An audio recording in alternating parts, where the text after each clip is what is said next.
ಮೋಪ್ಳ ದಂಗೆ ಅಂತ ಅದಕ್ಕೆ ಕರೀದು. ಆಯಿತು, ಮೋಪ್ಳ ದಂಗೆಯಲ್ಲಿ 30,000ಕ್ಕಿಂತ ಹೆಚ್ಚು ಹಿಂದೂಗಳ ಕಗ್ಗೊಲೆಯಾಯಿತು, ನರಮೇಧ ನಡೆದು ಹೋಯಿತು, ರಕ್ತದ ಕೋಡಿ ಹರಿಯಿತು, ನದಿಗಳಾಗಿ ಹರಿದು ಹೋದವು ರಕ್ತ. ಗಾಂಧೀಜಿಯ ಹಿಂದೂಗಳಿಗಾಗಿ ಕಣ್ಣೀರು ಸುರಿಸಲಿಲ್ಲ.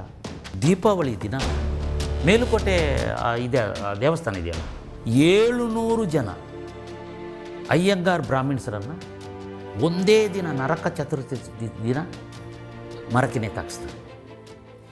ನಾನು ರಂಗಾಯಣಕ್ಕೆ ಹೋದಾಗ 12 ಲಕ್ಷ ರೂಪಾಯಿ ಇತ್ತು. ನಾನು 3.5 ವರ್ಷದ ನಂತರ ರಾಜೀನಾಮೆ ಕೊಟ್ಟು ಬಂದಾಗ, ಸರ್ಕಾರ ಬದಲಾದಾಗ ರಾಜೀನಾಮೆ ಕೊಟ್ಟೆ. ನಾನು ಅಲ್ಲಿರಬಾರ್ದಲ್ವ, ನೈತಿಕತೆ ಅಲ್ವ ಅದು. ನನ್ನನ್ನು ನೇಮಿಸಿದ ಸರ್ಕಾರ ಬಿದ್ದು ಹೋದಾಗ ನಾನು ಅಲ್ಲಿದ್ದರೂ ನನ್ನ ವಜಾ ಮಾಡ್ತಾರೆ, ನಾನು ಬಿಡೋದೇ ಒಳ್ಳೆಯದು. 4.25 ಕೋಟಿ ರೂಪಾಯಿ ಇತ್ತು. ಹೇಗೆ ಬಂತು? ಹೇಗೆ ಬಂತು? ಇಷ್ಟು ದಿವಸ ಯಾಕೆ ಇರಲಿಲ್ಲ? ಅಲ್ಲಿ ಹೇಗಿತ್ತು ಅಂದರೆ, ಒಂದು ನಾಟಕಕ್ಕೆ ಒಂದು 5 ಲಕ್ಷ ಪ್ರಾಜೆಕ್ಟ್ ಹಾಕಿದರೆ 1.5 ಲಕ್ಷ ಖರ್ಚು, 3.5 ಲಕ್ಷ ಗುಳುಮ್. 1 ಲಕ್ಷ ಕಾಸ್ಟ್ಯೂಮಿಗಾದರೆ ಅದು ಆ್ಯಕ್ಚುಲಿ 30,000 ಕಾಸ್ಟ್ಯೂಮಿಗೆ, ಇನ್ನು 70,000 ಗುಳುಮ್. ಸೆಟ್ಟಿಗೆ 1 ಲಕ್ಷ ಸೆಟ್ಟಿಗಿದ್ರೆ ಅಲ್ಲಿ 30,000 ಸೆಟ್ ಖರ್ಚಾದರೆ 70,000 ಗುಳುಮ್. ಇದು ಅಲ್ಲಿಯ ಖರ್ಚು. ಈ ದೋಚಿದೆ, ಮುಂಡಾ ಮೋಚಿದು ಅಂತ ಹೇಳ್ತಾರಲ್ಲ, ಅದು ಯಾರೋ ಒಬ್ಬ ಮುಂಡಾ ಮೋಚಿದು ಅಂತ ಹೇಳ್ತಾನಲ್ಲ ಜ್ಯೋತಿಷಿ, ಹಿಂಗೆ ಮುಂಡಾ ಮೋಚಿದಿದ್ದು. ಹೆಂಗೆ ಬಂತದು? ಹೆಂಗೆ ಬಂತು? ಈ ದುಡ್ಡು ಹೇಗೆ ಬಂತು? ಹೇಗೆ ಉಳೀತು? ನಮಗೆ ಕೊಡಲಿ ಈಗ, ಹೇಗೆ ಉಳೀತು ಇಷ್ಟು ದುಡ್ಡು? ನಾನು ಸೋರಿಕೆಯನ್ನು ತಡೆಗಟ್ಟಿದಷ್ಟೇ. ಯಾವುದೋ ಒಂದು ಬಹುರೂಪಿ ಬಂತು ಅಂದರೆ ಸಾಕು, ಒಂದು ಲೋಡು ಮರ. ನಾನು ಆ ಬಿದ್ದ ಮರದನೇ, ಅಲ್ಲಿ ಬಿದ್ದ ಮರ ಇತ್ತಲ್ಲ, ಅಲ್ಲಿ ಬಿದ್ದಿತ್ತು, ದಪ್ಪ ಮರಗಳು ಬಿದ್ದಿತ್ತು, ಮಳೆಗಾಲದಲ್ಲಿ ಬಿದ್ದು ಬಿಡೋದು. ಆ ಬಿದ್ದ ಮರನ ನಾನು ಅಲ್ಲಿಯ ಫಾರೆಸ್ಟ್ ಇವನ್ನ ಗೆಸ್ಟಾಗಿ ಕರೆದು ಬಿಡೋದು, ವನ ಮಹೋತ್ಸವ ಅಂತ ಮಾಡೋಕ್ಕೆ. ಅವನ ಫಾರೆಸ್ಟ್ ಆಫೀಸರ್ನ ಬಾಯಿ ತುಂಬ ಅವನು ಹೊಗಳಿ, ನಿನ್ನಂಥ ಆಫೀಸರ್ ಯಾರಿಲ್ಲ ಅಂತೆಲ್ಲ ಹೇಳಿ, ಸರ್ ಒಂದು ಮರ ಬಿದ್ದೋಗಿತ್ತು ಸರ್, ಕುಯ್ಸ್ಕೊಂಡು ನಾವು ಮಾಡ್ಬೋದು. ಅದಕ್ಕೆ ಕುಯ್ಸ್ಕೊಳ್ಳಿ. ಅದು ಒಂದು ಬಹುರೂಪಿಗೆ ಆ ಮರ ಆಯಿತು. ಈ ಮರ ಖರೀದಿಗೆ ಅವರು 80-90 ಸಾವಿರ ರೂಪಾಯಿ, ಈ ಬೋರ್ಡ್ ಮಾಡಲಿಕ್ಕೆ, ಇದಕ್ಕೆ ಮಾಡಲಿಕ್ಕೆ, ಸಣ್ಣದು. ಇನ್ನು ಲೈಟು 4-5 ಥಿಯೇಟ್ರ್ ಇದೆ ಅಲ್ವಾ, ಕಲಾಮಂದಿರ, ಭೂಮಿಗೀತ, ಕಿರುರಂಗ ಮಂದಿರ, ವನರಂಗ. ಬಹುರೂಪಿಗೆ ಅಲ್ಲಿಗೆ ಒಂದು 20 ಲೈಟ್ ಬೇಕು. ಕಲಾಮಂದಿರದಲ್ಲಿ ಎಲ್ಲ ಲೈಟ್ ಕೆಟ್ಟೋಗಿದೆ, ಅಲ್ಲಿ ಏನು ಲೈಟ್ ಇಲ್ಲ, ಸರಿ ಇಲ್ಲ, ಅಲ್ಲಿಗೆ ಒಂದು 30 ಲೈಟ್ ಬೇಕು. ವನರಂಗಕ್ಕೆ ಅದು ಕಾಡಲ್ಲ, ಅದು ಎಲ್ಲ ಬೇಕು, ಒಂದು 20 ಲೈಟ್ ಬೇಕು. ಹೀಗೆ ಎಲ್ಲ ಯಾರು ನೋಡೋರು ಇದನ್ನು? ಎಲ್ಲ ಸೇರ್ಕೊಂಡು ಇದು ಯಾರು ನೋಡೋರು? ಇಷ್ಟು ಲೈಟುಗಳು ಬಳಕೆಯಾಗಿದೆಯೇ, ತರಿಸಿದೆಯೇ? ಆದರೆ ಸೊಗಸಾದ ಬಿಲ್ಲುಗಳು ಬರ್ತಾಯಿದ್ವು, ಬಿಲ್ಲುಗಳು ಬರ್ತಾಯಿದ್ವು. ಆ ಬಿಲ್ಲನ್ನು ತಕ್ಷಣ ಸ್ಯಾಂಕ್ಷನ್ ಮಾಡಲಿಕ್ಕೆ ಒಬ್ಬ ಅಧಿಕಾರಿ ಅಲ್ಲಿರ್ತಿದ್ದ. ಎಷ್ಟು ಚಂದ ತಿನ್ನುವ ಜಾಗ ಅದು ಗೊತ್ತಾ ರಂಗಾಯಣ ಅಂದರೆ? ತಿನ್ನುವ ಜಾಗ ಅದು. ಈಗಲೂ ಪರಂಪರೆ ಮುಂದುವರೆದಿದೆ. ಖಂಡಿತವಾಗಿಯೂ ಕಾರಂತರು ಬಿಟ್ಟು ಹೋದ ನಂತರ ಕಾರಂತರು ಏನು ಬರೆದಿದ್ದಾರೆ ಗೊತ್ತಾ ಪುಸ್ತಕದಲ್ಲಿ? ನಾನು ಮಾಡಿದ ದೊಡ್ಡ ಪ್ರಮಾದ ಇದು ಅಂತ ಹೇಳ್ಬಿಟ್ರು. ರಂಗಾಯಣ ಬೇಕಲ್ವಾ, ಈ ನಾಡಿಗೆ ಬೇಕಲ್ವ ರಂಗಾಯಣ? ಅವರು ಹೇಳಿದದು ಬೇಕಿರಲಿಲ್ಲ ಅಂತ. ನಾನು ಇಂಥವ್ರನ್ನ ಅಂದರೆ ಅವ್ರು ಕಲಾವಿದರ ದೃಷ್ಟಿಯಿಂದ ಹೇಳಿದ್ದು, ಇವು ಎಂಥ ದುಷ್ಟರು ಇವರು ಅಂತ. ಮನುಷ್ಯತ್ವ, ಒಂದು ನಾಟಕ ನೋಡಲ್ಲ ಅವರು. ಅಲ್ಲೆಲ್ಲ ಹವ್ಯಾಸಿಗ ಕಲಾವಿದರೆಲ್ಲ ನಾಟಕ ಮಾಡ್ತಾರೆ. ನಿಮಗೆ ರಮಾನಂದಜಿ ಅವಳು ಅನಿತಾ ಹೇಳ್ತಾಳೆ, ಎಷ್ಟು ನಾಟಕಗಳಾಗ್ತವೆ ಇಲ್ಲಿ. ಹೌದು, ಅಲ್ಲೊಬ್ಬ ರಿಹರ್ಸಲ್ ಮಾಡ್ತಿರ್ತಾನೆ, ಅಲ್ಲೊಬ್ಬ ರಿಹರ್ಸಲ್ ಮಾಡ್ತಾರೆ, ಅಲ್ಲೊಂದು ಕಟ್, ಎಲ್ಲ ರಿಹರ್ಸಲ್ಗಳೇ, ನಾಟಕಗಳೇ. 15 ದಿವಸಕ್ಕೆ ಒಂದು ಶೋ ಮಾಡ್ತಾರೆ. ಅದು ಬಿಡಿ, ಕ್ವಾಲಿಟಿಯೋ ಗಿಲಿಟಿಯೋ ಏನೋ. ಅದರಲ್ಲಿ ಒಂದು 20ರಲ್ಲಿ ಒಂದು 5-6 ಚೆನ್ನಾಗಿರ್ತಾರೆ. ಒಬ್ಬ ಒಳ್ಳೆಯವನು ಪ್ರತಿಭಾವಂತ ಇರ್ತಾನೆ. ಇವರು ಯಾವುದಾದ್ರೂ ನಾಟಕ ನೋಡ್ತಾರಾ? ಒಬ್ಬರು ನಾಟಕ ನೋಡಲ್ಲ ಇವರು. ಪರಬ್ರಹ್ಮರು ಒಬ್ಬರು ನಾಟಕ ನೋಡಲ್ಲ, ಒಬ್ಬರನ್ನು ಬೆಳೆಸಲ್ಲ, ಯಾರನ್ನು ಬೆಳೆಸಿಲ್ಲ. ಅಂದರೆ ಒಂಥರದ ವಿಚಿತ್ರ ಇದು. ಈ ಸರ್ಕಾರ ಯಾಕೆ ಮಾಡಿದ್ದು? ಯಾವ ಉದ್ದೇಶಕ್ಕಾಗಿ ಮಾಡಿದ್ದು? ಈ ರಂಗಾಯಣಗಳು ದಿನಕ್ಕೊಂದು ರಂಗಾಯಣವನ್ನು ಹುಟ್ಟಿಸ್ತಾ ಹೋಗಿದೆ. ಅಲ್ಲೊಂದು ರಂಗಾಯಣ, ಇಲ್ಲೊಂದು ರಂಗಾಯಣ, ಯಾವುದರಲ್ಲೂ ಏನೂ ಇಲ್ಲ. ಏನು ಬೆಳೆದಿದೆ? ಅಮೆಚೂರಿಂದ ಇವತ್ತು ಥಿಯೇಟ್ರ್ ಬೆಳೆದಿದೆ, ಹೌದಾ ಅಲ್ವಾ? ಅಮೆಚೂರುಗಳಿಂದ ಥಿಯೇಟ್ರ್ ಬೆಳೆದಿದೆ. ಈ ಸರ್ಕಾರ ದುಡ್ಡು ಕೊಟ್ಟು ಏನು ಬೆಳೆಸಿದೆ? ಕನ್ನಡ ಸಂಸ್ಕೃತಿ ಇಲಾಖೆ ದುಡ್ಡು ತೆಕ್ಕೊಂಡು ಏನು ಮಾಡಿದ್ದಾರೆ ಇವರು? ಅದನ್ನೆಲ್ಲ ಕೇಳಬೇಕಲ್ವ? ಇದನ್ನು ಕೇಳಿದಾಗ ಈಗ ನಾವು ಈಗ ಯಾವ ಸರ್ಕಾರದ ಅನುದಾನವೂ ಇಲ್ಲ, ಜೊತೆಗೆ ನಾವು ಲೆಫ್ಟಿಸ್ಟೂ ಅಲ್ಲ. ನಾನು ತಮಾಷೆಗೆ ಹೇಳ್ತಿದ್ದೆ, ಈ ಕಡೆ ಲೆಫ್ಟಿಸ್ಟ್ಗಳು ನಮ್ಮ ನಾಟಕ ನೋಡಲ್ಲ, ಈ ಕಡೆ ಬಲಪಂಥೀಯರಿಗೆ ನಾಟಕ ನೋಡಿ ಅಭ್ಯಾಸ ಇಲ್ಲ. ನಮ್ಮ ಕತೆ ಏನು? ಈ ಕಡೆ ಇವ್ರಿಗೆ ನೋಡಿ ಅಭ್ಯಾಸ ಇಲ್ಲ. ಹಾಂ, ನಾಟಕನ ಅಂತ ಹೇಳ್ತಾರೆ. ಅವನು ಯಾವನೊಬ್ಬ ಸರ್ ನೋಡಿ ನಿಮಗೆಲ್ಲ ಪ್ರಯೋಜನ ಆಗ್ಬೋದಂತೆ. ನಾಟಕದಿಂದ ನಮಗೇನು ಓಟ್ ಬರ್ತದೆ ಅಂತ ಹೇಳೋದಿಲ್ಲ. ಅವನು ಹೇಳ್ತಾನೆ, ಅವನು ದುಡ್ಡಿನಿಂದಲೇ ಇಲೆಕ್ಷನ್ ಗೆಲ್ಲಬೇಕು ಅಂತ ಡಿಸೈಡ್ ಮಾಡಿ ಕೂತವನಿಗೆ ಹೌದು, ಯಾವ ದುಡ್ಡು ಮಾಡಿದರೆ ಸಾಕು ಅವನಿಗೆ, ಕದ್ದೋ ಮಾಡಿಯೋ ದುಡ್ಡು ಮಾಡಿಕೊಂಡ್ರೆ ದುಡ್ಡನ್ನು ಹಂಚಿ ಗೆದ್ದು ಬಿಡ್ತೇನೆ ಅಂತ ಆ ಒಂದು ಇಸಮಿಗೆ ಬಂದುಬಿಟ್ಟು ಅವನಿಗೆ. ಇವನಿಗೆ ಇದ್ರ ಮಧ್ಯೆ ನಾವಿದ್ದೇವೆ. ಆದರೂ ಈ ನಾಟಕವನ್ನು ಜನ ಮೆಚ್ಚುತ್ತಿದ್ದಾರೆ, ಆದರೂ ಈ ನಾಟಕಕ್ಕೆ ಜನ ಬರ್ತಾರೆ, ಆದರೂ 100 200 ಇಟ್ಟರೆ ಆ ಟಿಕೆಟನ್ನು ಖರೀದಿ ಮಾಡ್ತಾರೆ ಅಂದಾಗ ನಮಗೆ ಆಶ್ಚರ್ಯ ಆಗೋದಿಲ್ವಾ? ಎಲ್ಲೋ ಒಂದು ಕಡೆ ಒಂದು ಬೆಳಕು ಕಾಣಿಸ್ತದಲ್ಲ, ಶೂನ್ಯದ ಮಧ್ಯೆ ಒಂದು ಬೆಳಕಿ ಮಿಂಚು ಹುಳ ಚಂಗಂತ ಹಾರ್ತದಲ್ಲ, ಅದು ನಮಗೆ ಆಶಾಭಾವನೆ ಹುಟ್ಟಿಸ್ತದೆ. ಸಾಕಪ್ಪ ಬೇಡ ಅನಿಸಿದ್ರು ಮರುದಿನ ಇದೇ ಯಥ ಪ್ರಕಾರದ ಕಾಯಕವನ್ನು ಮುಂದುವರಿಸೋದು ಈ ದೃಷ್ಟಿಯಿಂದಲೇ. ನನಗೆ ಅನ್ನಿಸ್ತಾ ಇದೆ, ರಂಗಭೂಮಿಯನ್ನು ನಮ್ಮ ಪೂರ್ವಿಕರು ಆದರ್ಶ ತತ್ವಗಳಿಗಾಗಿ ಕಟ್ಟಿ ನಿರ್ಮಿಸಿದರು. ಇವರು ಮುಂಡಾಮೋಚಲಿಕ್ಕಾಗಿ ರಂಗಭೂಮಿಯನ್ನು ಬಳಸಿಕೊಂಡರು. ಇವರ ಆಟ ಯಾವಾಗಲೂ ನಡೆಯೋದಿಲ್ಲ. ಒಂದಲ್ಲ ಒಂದು ದಿನ ಇಂಥ 100 ತಂಡಗಳು ಹುಟ್ಟಿಕೊಳ್ಳುತ್ತವೆ, ಉತ್ತರ ಸಿಗುತ್ತಾ ಹೋಗ್ತವೆ ಅಂತ ನನಗೆ ಖಾತ್ರಿ ಇದೆ. ನಾನು ಹೇಳಿದೆ, ಭಾರತ್ ಮಾತಾ ಕಿ ಜೈ ಅಂತ ಘೋಷಣೆ ಮೊದಲ ಬಾರಿಗೆ ಕೂಗಿದ್ದು ಅಂತ ಆ ರಂಗಾಯಣದಲ್ಲಿ. ಮೊದಲ ಬಾರಿಗೆ ನಾನು ರಂಗಾಯಣದ ನಿರ್ದೇಶಕ ಆದಾಗ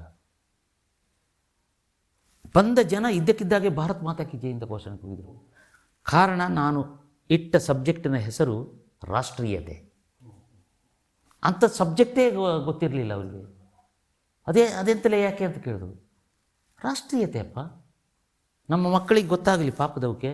ಅವರಿಗೆ ನೀವು ಮೊಘಲರೇ ಪಾಠವನ್ನು ಮಾಡಿಸ್ಬಿಟ್ಟು ಅವನಿಗೆ ಹುಮಾಯೂನ್ ಗೊತ್ತು, ಅಕ್ಬರ್ ಗೊತ್ತು, ಬಾಬರ್ ಗೊತ್ತು, ಅವನ ಅಪ್ಪನ ಹೆಸರು ಗೊತ್ತು, ಇವನಿಗೆ ಭಾರತದ ಯಾವ ಒಬ್ಬ ಆದರ್ಶ ವೀರರ ಹೆಸರೇ ಗೊತ್ತಿಲ್ಲ. ಎರಡೇ ಹೆಸರು ಗೊತ್ತಿದ್ದು ನಾವು ಶಾಲೆಗೆ ಹೋದಾಗ, ಮಹಾತ್ಮ ಗಾಂಧಿ ಕಿ ಜೈ, ಜವಾಹರ್ಲಾಲ್ ಕಿ ಜೈ, 3ನೇ ಹೆಸರೇ ಇಲ್ಲ. ಪಠ್ಯ ಪುಸ್ತಕದ ಬಗ್ಗೆ ಇವತ್ತಿನವರೆಗೂ ಗಲಾಟೆನೇ ಇದೆ. ನಮಗೆ ಎಷ್ಟೋ ದಿನಗಳ ನಂತರ ಗೊತ್ತಾಗಿದ್ದು, ಈ ಲಾಲ್ ಬಹದ್ದೂರ್ ಶಾಸ್ತ್ರಿ ಅಂತ ಹೇಳೋ ಒಬ್ಬ ಪುಣ್ಯಾತ್ಮ ಕೂಡ ಅಕ್ಟೋಬರ್ 2ಕ್ಕೆ ಹುಟ್ಟಿದ್ದು ಅಂತ. ಅವನು ಯಾಕಾದರೂ ಅಕ್ಟೋಬರ್ 3ಕ್ಕೆ ಹುಟ್ಟಿಲ್ಲಪ್ಪ ಪುಣ್ಯಾತ್ಮ ನೀನು. ಆ ಮಹಾತ್ಮನ ನೆರಳಲ್ಲಿ ನೀನು ಸತ್ತೋದೆ ಅಲ್ಲ, ಕೊಲೆ ಅದೇ ಅಲ್ಲ, ಸತ್ತೋದೆ ಅಂತ ಹೇಳಿದ್ರೆ ತಪ್ಪಾಗುತ್ತೆ. ಹಾಂ, ಇನ್ನೊಂದು ಯಾರೋ ಗಾಂಧಿ ಹೆಸರಿನವ್ರು ಕೊಂದುಬಿಟ್ರಲ್ಲ. ಇಂಥ ಅನೇಕ ಈ ರೋಚಕತೆಗಳಿದೆಯಲ್ಲ. ಅಲ್ಲ, ನಿಮ್ಮ ಬಗ್ಗೆ ನಮಗೆ ಭಾಳ ಕುತೂಹಲ ಇರೋದು ಈ ಕಾರಣಕ್ಕಾಗಿ. ಇದು ಸ್ವಲ್ಪ ತಿಳ್ಕೊಂಡಿದ್ದೀವಿ ನಾವು. ಎಡಪಂಥೀಯರ ಒಂದು ಭದ್ರ ಕೋಟೆಯಾದಂಥ ರಂಗಾಯಣಕ್ಕೆ ನೀವು ಅಚಾನಕ್ ಆಗ್ಬೋದು, ಅದು ಪರ್ವ ಮಾಡಿಸಿದ್ ಬಿಡಿ, ನಂತರ ಟಿಪ್ಪುವಿನ ನಿಜ ಕನಸುಗಳನ್ನು ಎತ್ಬಿಡ್ತೀರಿ. ಅದು ಭಾರಿ ಅದ್ಭುತವಾದ ಕೆಲಸ ಅಂತ ಅನ್ನಿಸ್ತದೆ ನನಗೆ. ಹೌದು, ಯಾಕೆ ನನಗೇನೆಂದರೆ ಟಿಪ್ಪುವಿನ ಕನಸುಗಳನ್ನು ನಾನು ನಾಟಕ ನೋಡಿದ್ದೆ. ಕರ್ನಾಟಕ ಗಿರೀಶ್ ಕಾರ್ನಾಡ್ ನಾಟಕ ನೋಡಿದ್ದೆ. ಅವರ ತುಘಲಕ್ನಂಥ ನಾಟಕಗಳನ್ನು ನೋಡಿ ಬೆರಗಾದವರು ನಾವು. ಅದರ ಸಂಭಾಷಣೆ ಅದೆಲ್ಲ ಹೌದು, ನಿಜ. ಅಂದರೆ ಏನು ನಾಟಕ ಅದು ಆ ಥರ. ಮತ್ತು ತಲೆದಂಡ, ಏನು ಈ ಥರದೆಲ್ಲ ನಾಟಕಗಳು ಇರ್ತಾವೆ ಅಂತೇಳಿ ಬೆರಗುಗೊಂಡವರು ನಾವು ಅಲ್ವಾ ಶಾಲಾ ದಿನಗಳಲ್ಲಿ. ಅವರ ಟಿಪ್ಪುವಿನ ಕನಸುಗಳು ನಾಟಕವನ್ನು ನಾನು ನೋಡಿದ್ದೆ. ನಾನು ನೋಡಿದ್ದು ನನ್ನ ಮನೆಯಲ್ಲಿ ಟಿಪ್ಪುವಿನ ಹೆಸರು ಬಂದಾಗ ನನ್ನಪ್ಪ ಬೈತಾ ಇದ್ದುದು ಕೇಳಿದ್ದೆ. ಮತ್ತು ನಮ್ಮ ಮನೆಯ ನಾಯಿಗಳಿಗೆ ಟಿಪ್ಪುವಿನ ಹೆಸರಿಟ್ಟಿದ್ದನ್ನು ಕೇಳಿದ್ದೆ. ಬಹುತೇಕ ಕೊಡವರ ಮನೆಯ ನಾಯಿಗಳ ಹೆಸರು ಟಿಪ್ಪು ಇದೆ. ಟಿಪ್ಪು ಟಿಪ್ಪು ಟಿಪ್ಪು ಟಿಪ್ಪು ಟಿಪ್ಪು ಟಿಪ್ಪು ಟಿಪ್ಪು ಅಂತ ಕರೆಯೋರು. ಎಲ್ಲಿ ಹೋಯ್ತಪ್ಪ ಈ ಟಿಪ್ಪು ನಾಯಿ ಅಂತ ಮನೆ ಹೆಂಗಸು, ನಮ್ಮ ತಾಯಿ, ಅಜ್ಜಿ. ಅಂದರೆ ಆ ವ್ಯಕ್ತಿಗೆ ಅವಮಾನ ಮಾಡಲಿಕ್ಕಾಗಿ ನಾಯಿಗೆ ಹೆಸರಿಡ್ತಿದ್ರು. ನಾಯಿ ಪಾಪ ಸ್ವಾಮಿ ನಿಷ್ಠ, ಆದರೂ ಪರ್ಪಸ್. ಮುಸ್ಲಿಮರು ನಾಯಿನ ಮುಟ್ಟೋದಿಲ್ಲ. ಮುಸ್ಲಿಮರು ನಾಯಿ ಮುಟ್ಟಲ್ಲಂತೆ, ಅದೇನೋ ಹರಾಮು ಅಂತ, ಅವರ ಅಲ್ಲನಿಗೆ ಹರಾಮು ಅಂತ ಏನೊಂದು ಅವ್ರದ್ದಿದೆ. ನಾಯಿ ಮುಟ್ಟಲ್ಲ ಅವರು. ಅದಕ್ಕಾಗಿ ಆ ನಾಯಿಗೆ ಟಿಪ್ಪುವಿನ ಹೆಸರನ್ನು. ಇದು ಇತ್ತಲ್ಲ ನನಗೆ, ಇದು ಯಾಕೆ ಇದು ಈ ಟಿಪ್ಪು ಅದನ್ನು ಓದಿದಾಗ ಎಂಥ ಸುಳ್ಳು. ಆ ಪುಣ್ಯಾತ್ಮನಿಗೆ ಬಿದ್ದ ಕನಸಿಗೆ ಟಿಪ್ಪು, ಅವನಿಗೆ ಗಿರೀಶ್ ಕಾರ್ನಾಟಿಗೆ ರಾತ್ರಿ ಕನಸು ಬಿದ್ದುದು, ಅವನು ಬಂದು ಅದನ್ನೆಲ್ಲ ಟಿಪ್ಪು ಹೆಸರು ಹಾಕ್ಕೊಂಡು ಎಲ್ಲ ಬರೆದುಬಿಟ್ಟು ಅವನ ಕನಸನ್ನೆಲ್ಲ ಟಿಪ್ಪುವಿನ ಮೇಲೆ. ಇವರು ಎಲ್ಲಿ ನಾಟಕ ಮಾಡಿದ್ದು ಗೊತ್ತಾ ನೋಡಿ ಅವರ. ಅಂದ್ರೆ ನಿಮ್ಮ ಲೆಕ್ಕದಲ್ಲಿ ಅದು ಕಾರ್ನಾಡರ ಕನಸುಗಳಾಗಬೇಕಾಗಿದೆ. ಅದು ಅವ್ರು ಎಲ್ಲಿ ನಾಟಕ ಮಾಡಿದ್ದು ನೋಡಿ. ನೀವು ಟಿಪ್ಪುವಿನ ಕನಸುಗಳನ್ನು ನಾಟಕ ಮಾಡಿಸಲಿ, ತೊಂದರೆ ಇಲ್ಲ ಅವಳ. ಅವರು ನಾಟಕವನ್ನು ಎಲ್ಲಿ ಮಾಡಿದ್ರು ಗೊತ್ತಾ?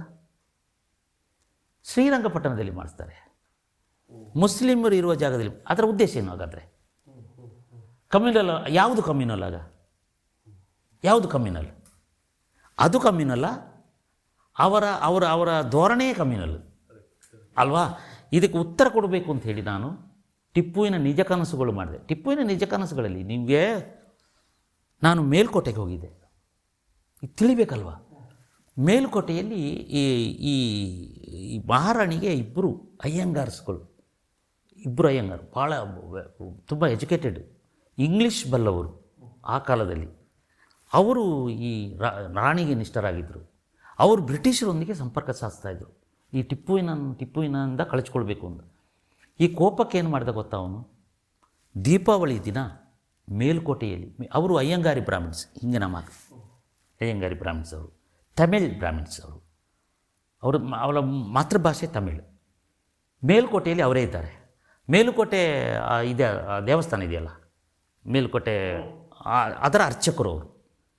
ಅಲ್ಲಿ ಅವರ ಕಾರಣಕ್ಕಾಗಿ, ಅವರ ಮೇಲಿನ ಸಿಟ್ಟಿಗಾಗಿ 700 ಜನ ಅಯ್ಯಂಗಾರ್ ಬ್ರಾಹ್ಮಿಣ್ಸರನ್ನು ಒಂದೇ ದಿನ ನರಕ ಚತುರ್ಥಿ ದಿನ ಮರಕ್ಕೆ ನೇತಾಕಿಸ್ತಾನೆ. ಹಿಸ್ಟಾರಿಕಲ್ ಡಾಕ್ಯುಮೆಂಟ್ ಇದು, ಸುಮ್ಮನೆ ಹೇಳೋದಲ್ಲ. ಇದು ದಂತಕತೆ, ಅದು ಏನೋ ಅಜ್ಜಿ ಕತೆ ಅಲ್ಲ. ಇವತ್ತಿಗೂ ಮೇಲುಕೋಟೆಯಲ್ಲಿ ಅಯ್ಯಂಗಾರ್ ಬ್ರಾಹ್ಮಿಣ್ಸ್ ದೀಪಾವಳಿ ಆಚರಿಸೋದಿಲ್ಲ. ಇದನ್ನು ನಿಜಾನ ತಿಳಿಬೇಕಲ್ಲ. ದೀಪಾವಳಿ ದಿನವೇ ಹೋದೆ, ಯಾರ ಮನೆಯಲ್ಲೂ ದೀಪ ಇಲ್ಲ. ಅವರು ಅದ್ಭುತವಾಗಿ ಪುಳಿಯೋಗರೆ ಮಾಡ್ತಾರೆ. ಮೇಲುಕೋಟೆ ಪುಳಿಯೋಗರೆ ಫೇಮಸ್, ಅವರು ಅದಕ್ಕೆ ಫೇಮಸ್. ಅವರ 4-5 ಮನೆಗಳಿಗೆ ಹೋಗಿ ನಾನು ಪುಳಿಯೋಗರೆಲ್ಲ ತಿಂದು ಬಂದೆ. ಕೇಳಿದೆ ಅವರನ್ನು, ಇಲ್ಲ ನಾವು ಆಚರಿಸ್ತಿಲ್ಲ, ನಮಗೆ ಸೂತಕ ಅಂತ ಹೇಳಿದ್ರು. ದೀಪಾವಳಿ ಸೂತಕ ಹೌದು, ನಮ್ಮ ಅನೇಕ ಪೂರ್ವಿಕರಿಗೆ ಬಲಿ ಕೊಟ್ಟ ದಿನ ಇವತ್ತು. ಆ ನರಾಧಮನಿಗಾಗಿ ನಾವು ಶೋಕವನ್ನು ಆಚರಿಸ್ತೀವಿ, ದೀಪ ಹಚ್ಚಲ್ಲ ಅಂತ. ಇವತ್ತಿಗೂ ಇಂಥ ಅನೇಕ ಸತ್ಯಗಳೇನಿದೆ, ಸಮಾಧಿಯಾಗಿತ್ತಲ್ಲ, ಈ ಸತ್ಯಗಳನ್ನು ಯಾಕೆ ಮುಚ್ಚಿಟ್ರು ಇವರು? ನೀವು ಟಿಪ್ಪುವಿನ ಮೆರೆಸಿ, ಆದರೆ ಅವನು ಮಾಡಿದ ಅಕ್ರಮಗಳನ್ನು ಹೇಳಿ ಯಾಕೆ ನೀವು ಅದನ್ನು ಹೇಳಲ್ಲ? ಅದನ್ನು ಯಾಕೆ ಮುಚ್ಚಿಡ್ತೀರಿ ನೀವು? ಇದು ನನ್ನ ಪ್ರಶ್ನೆಯಾಗಿತ್ತು. ನನ್ನ ಅಜ್ಜನನ್ನೇ ಮತಾಂತರಗೊಳಿಸಿದವನನ್ನು, ಅವನ ಪಾಠವನ್ನು ನಾನು ಓದುವುದಿದ್ದರೇನು? ಎಕ್ಸಾಮಿಗಾಗಿ ನಾವು ಓದಬೇಕಾ? ಅದು ಯಾವ ಕರ್ಮ ಅದು? ಇವತ್ತಿಗೂ ಕೊಡಗಿನಲ್ಲಿ ಒಂದು ಕಮ್ಯುನಿಟಿ, ಕೊಡವ ಮಾಪಿಳ್ಳೆಗಳು ಅಂತ ಒಂದು ಕಮ್ಯುನಿಟಿಯೇ ಕ್ರಿಯೇಟ್ ಆಗಿದೆ. ಅವರೆಲ್ಲ ಕೊಡವರೇ. ಅವರ ಹೆಸರು, ಈಗ ನನ್ನ ಮನೆ ಹೆಸರು ಅಡ್ಡಂಡ, ಹಾಗೆ ಅವರ ಮನೆಯ ಹೆಸರುಗಳಿದೆ. ಪುಂಜೇರ, ಹರಿಶ್ಚಂದ್ರಣ್ಣ ಅಂತ ಮನೆ ಹೆಸರಿದೆ ಗೊತ್ತಾ? ಸತ್ಯ ಹರಿಶ್ಚಂದ್ರ, ಹರಿಶ್ಚಂದ್ರಣ್ಣ ಅಂತೇಳಿ ಮಾಪ್ಳೆ ಹೆಸರು, ಮುಸ್ಲಿಂ ಮನೆ ಹೆಸರು ಹರಿಶ್ಚಂದ್ರಣ್ಣ. ಅಲ್ಲಿರೋದು ನಾಮೇರ, ಕೊಡವರ ಮನೆಗೂ ಇದೆ. ಚಕ್ಕೇರ, ಕೊಡವರಿಗೂ ಮನೆ ಇದೆ, ಮುಸ್ಲಿಮನ ಮನೆ ಹೆಸರು ಅದೇ. ನಮ್ಮ ಹಬ್ಬ ಹರಿದಿನಗಳನ್ನು ಆಚರಿಸ್ತಾರೆ ಕೊಡವರೇ. ಈ ಈ ಈ ಇದು ಈ ಘಟನೆಗಳಿದೆಯಲ್ಲ, ಈ ಸತ್ಯಗಳಿದೆಯಲ್ಲ, ಈ ಸತ್ಯಗಳನ್ನು ಯಾಕೆ ಮುಚ್ಚಿಡ್ತಾರೆ? ಅವನನ್ನು ವೀರ ಶೂರ ಯಾವ ಕಾರಣಕ್ಕೆ? ಅವನೊಬ್ಬ ಮುಸ್ಲಿಮ ಅಂತೇಳೋ ಒಂದೇ ಒಂದು ಕಾರಣಕ್ಕೆ. ಇವತ್ತು ನಮ್ಮ ಅನೇಕ ಕನ್ನಡ ಅಕ್ಷರಗಳು ಇವತ್ತು ಜಮಾಮಂದಿ. ಏನದು? ಯಾರಿಂದ ಬಂದಿದ್ದು? ಅವನ ಪರ್ಷಿಯನ್, ಅದು ತಾಶೀದಾರ್, ಶಿರಸ್ತೆದಾರ್, ಏನದು? ಪರ್ಷಿಯನ್, ಅದು ಟಿಪ್ಪುವಿನಿಂದ ಬಂದದ್ದು. ಅದು ನಮ್ಮ ಕನ್ನಡ ಪದಗಳನ್ನು ತೆಗೆಸಿ ಕಂದಾಯದ ಅನೇಕ ಪದಗಳನ್ನು ಹೇಳಿದ್ದಾರೆ. ಇವತ್ತು ಅನೇಕ ಊರ ಹೆಸರುಗಳು ಬದಲಾವಣೆಗೊಂಡಿದ್ದವು. ಇಲ್ಲೇ ನಜರ್ಬಾದ್, ಮೈಸೂರು ಹೆಸರು ನಜರ್ಬಾದ್. ಒಂದು ರೀತಿ ಸಕಲೇಶ್ಪುರಕ್ಕೆ ಎಂಥದ್ದು ಹೆಸರು? ಒಂದು ರೀತಿ ಓಲೈಕೆ ರೀತಿನೇ ನಡೆದು. ಹೌದು, ಓಲೈಕೆಗೆ ಅವರು ರಾಜಕಾರಣ ಮಾಡಿದ್ದು. ಓಲೈಕೆಯ ರಾಜಕಾರಣವನ್ನೇ ಅವರು ಮಾಡಿದ್ದು. ಟಿಪ್ಪು ಅನ್ನೊಂದು ಐಕಾನ್ ಮಾಡಿಕೊಂಡ್ರು. ಇದೆಲ್ಲ ಮಹಾತ್ಮ ಗಾಂಧೀಜಿ ಕೊಟ್ಟ ಕೊಡುಗೆಗಳು. ಈ ಮಹಾತ್ಮ ಗಾಂಧೀಜಿಯನ್ನು ಈಗ ನೋಡಿ, ನಾಳೆ ನಾಡಿದ್ದು ಅವರು ಇದಾಗುತ್ತೆ ಅಲ್ವ, ಏನು ಅವರು ಕೊಲೆಯಾದ ದಿನ, ಅದನ್ನು ಹುತಾತ್ಮರ ದಿನ ಅಂತ ಮಾಡ್ತಾ ಇದ್ದೇವೆ ನಾವು. ನಾನು ಇದನ್ನು ನಿರಾಕರಿಸ್ತೇನೆ. ನಾಳೆ ವಿವಾದ ಆಗ್ಬೋದು. ಹುತಾತ್ಮರ ದಿನ ಭಗತ್ ಸಿಂಗ್ ಬಲಿಯಾದ ದಿನವನ್ನು ಮಾಡಬೇಕು. ಅದು ಹುತಾತ್ಮರ ದಿನ, ಅದು ದೇಶಕ್ಕಾಗಿ ಪ್ರಾಣ ಕೊಟ್ಟ ಹುಡುಗನ ದಿನ. ಅದು ಇವರು ಕೊಲೆಯಾಗಿದೆ ಯಾಕೆ? ಪಾಕಿಸ್ತಾನಕ್ಕೆ 55 ಕೋಟಿ ರೂಪಾಯಿ ಕೊಟ್ಟದಕ್ಕೆ. ಕಾಶ್ಮೀರದ ಶಿರವನ್ನು ಆಕ್ರಮಿಸಿದಾಗ ಭಾರತದ ಒಪ್ಪಂದದಂತೆ ಪಾಕಿಸ್ತಾನಕ್ಕೆ 55 ಕೋಟಿ ಕೊಡೋದಿಲ್ಲ ಅಂತ ಸರ್ದಾರ್ ವಲ್ಲಭಾಯ್ ಪಟೇಲ್ ಅವರು ನಿರಾಕರಣೆ ಮಾಡಿದರು, ಗೃಹ ಮಂತ್ರಿ.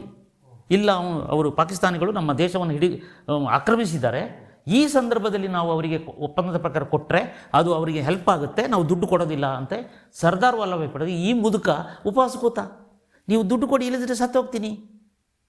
4 ದಿವಸ ಉಪವಾಸ ಸತ್ತೋಗ್ತಾನೆ ಆ ಮುದುಕ. ಆ ಪಾಪದ ಹೊರೆಯನ್ನು ತಾಳ್ಕೊಳ್ಳೋದು ಹೇಗೆ? 55 ರೂಪಾಯಿ ಕೊಟ್ಟರು, 55 ಕೋಟಿ ರೂಪಾಯಿಗಳನ್ನು ಕೊಟ್ಟರು. ಅವರು ಇನ್ನಷ್ಟು ಆಕ್ರಮಣಕ್ಕೆ ಬಂದರು. ಶ್ರದ್ಧಾನಂದ ಸ್ವಾಮೀಜಿ ಅವರು ಮತಾಂತರಗೊಂಡ ಮುಸ್ಲಿಮರನ್ನೇ ಹಿಂದೂ ಧರ್ಮಕ್ಕೆ ತಗೊಳ್ತಾ ಇದ್ದರು. ಅವರಾಗಿ ಬಂದಾಗ ಅವರನ್ನು ಪರಿಶುದ್ಧ ಅಂತ ತಗೊಳ್ತಿದ್ರು.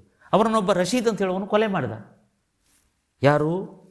ಶ್ರದ್ಧಾನಂದ ಸ್ವಾಮಿಗಳನ್ನು ರಶೀದ್ ಅಂತ ಹೇಳುವ ಒಬ್ಬ ಮುಸ್ಲಿಮಾನ ಕೊಲೆ ಮಾಡಿದ. ಈ ಗಾಂಧೀಜಿ ಶ್ರದ್ಧಾನಂದರಿಗಾಗಿ ಒಂದು ಹನಿ ಕಣ್ಣೀರು ಹಾಕಲಿಲ್ಲ.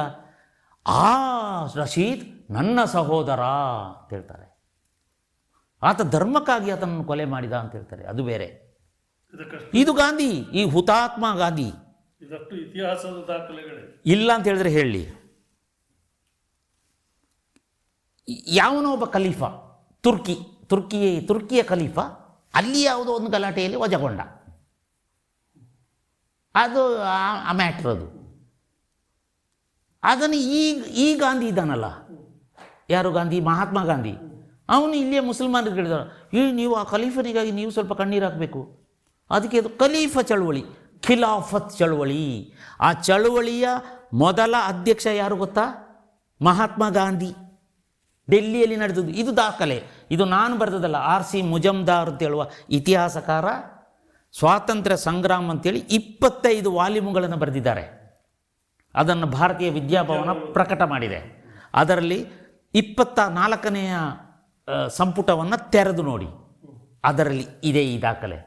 ಈ ಖಿಲಾಫತ್ ಚಳವಳಿ ಆಯ್ತಲ್ಲ, ಈ ಖಿಲಾಫತ್ ಚಳವಳಿ ಗಾಂಧೀಜಿ ಅದನ್ನು ಇಂಬು ಕೊಟ್ಟು ತುಪ್ಪ ಸುರಿದು ಅದನ್ನು ಬೆಳೆಸಿ ಈ ಮುಸ್ಲಿಮರನ್ನು ಭಾರತದ ಮುಖ್ಯವಾಹಿನಿಯಿಂದ ದೂರ ಸರಿಯುವಾಗೆ ಮಾಡಿದ ಕಾಂಟ್ರಿಬ್ಯೂಷನ್ ಯಾರಾದರೂ ಕೊಟ್ಟರೆ ಅದು ಮಹಾತ್ಮ ಗಾಂಧೀಜಿ. ಇವರ ದಿನವನ್ನು ಹುತಾತ್ಮ ದಿನ ಅಂತ ಮಾಡಬೇಕಾ ನಾವು 30ಕ್ಕೆ ನಾಳೆ? ಇದರ ಫಲ ಏನಾಯಿತು? ಇವರ ಫಲ ಏನಾಯಿತು? ಈ ಖಿಲಾಫತ್ ಚಳುವಳಿಯ ಫಲ ಮೋಪ್ಲಾ ದಂಗೆ ಆಯಿತು ಮಲಬಾರ್ನಲ್ಲಿ.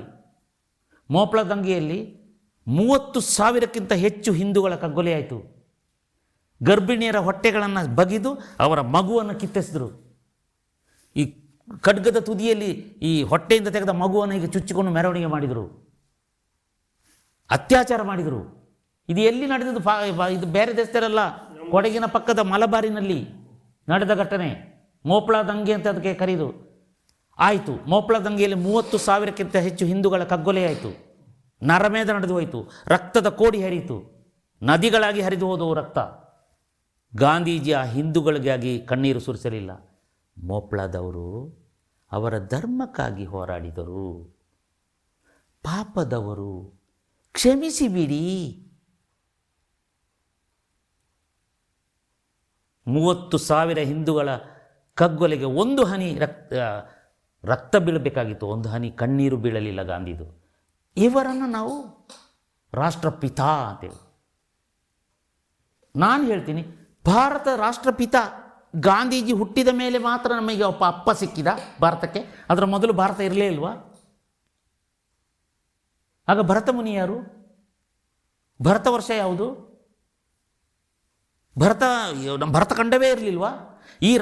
ಈ ಗಾಂಧೀಜಿ ಹುಟ್ಟಿದ ಮೇಲೆ ನಮಗೆ ಅಪ್ಪ ಸಿಕ್ಕಿದ ರಾಷ್ಟ್ರಪಿತ. ಆ ಬಿರುದು ಕೊಟ್ಟವರು ಯಾರು? ದಯವಿಟ್ಟು ಕೊಡಿ. ಮಹಾತ್ಮ ಅಂತ ಬಿರುದು ಕೊಟ್ಟವರು ಯಾರು? ದಯವಿಟ್ಟು ಕೊಡಿ, ದಾಖಲೆ ಕೊಡಿ. ಆಯಿತು, ನೆಹರುನೇ ಕೇಳ್ತೇನೆ, ನೀವು ಗಾಂಧೀಜಿಯ ಮಾನಸ ಪುತ್ರ ಅಲ್ವ ನೀವು ಯಾಕೆ ಭಾರತ ರತ್ನ ಈ ರಾಷ್ಟ್ರಪಿತನಿಗೆ ಕೊಡಲಿಲ್ಲ? ಕೊಡಬೇಕಾಗಿತ್ತಲ್ವ, ನೀವೇ ಯಾಕೆ ತಗೊಂಡ್ಬಿಟ್ರಿ? ಭಾಳ ಚೆಂದಾಗಿದೆ, ನಮ್ಮ ನಾಟಕದಲ್ಲಿದೆ. ಅದೇ ವಿಷಯಕ್ಕೆ ಬರಬೇಕು ಅಂತ ಮಾಡಿದೆ. ಈ ಟಿಪ್ಪುವಿನ ನಿಜ ಕನಸುಗಳಾದ್ಮೇಲೆ ಅದು ಒಂದು ರೀತಿಯ ಲಿಮಿಟೇಷನ್ ಇದ್ದ ನಾಟಕ ಟಿಪ್ಪುವಿನ ಬಗ್ಗೆ. ಈ ಸತ್ಯವನ್ನೇ ಹೇಳುತ್ತೇನೆ, ಇದು ಇಡೀ ಭಾರತದ ಸ್ವಾತಂತ್ರ್ಯ ಸಂಗ್ರಾಮ, ಅದರ ಪೂರ್ವ ನಂತರದ ಇತಿಹಾಸವನ್ನು ಒಳಗೊಂಡಿದೆ ಅಂತ. ಇದು ಈ ಕಲ್ಪನೆಗಳು ಹೇಗೆ ಬಂದವು?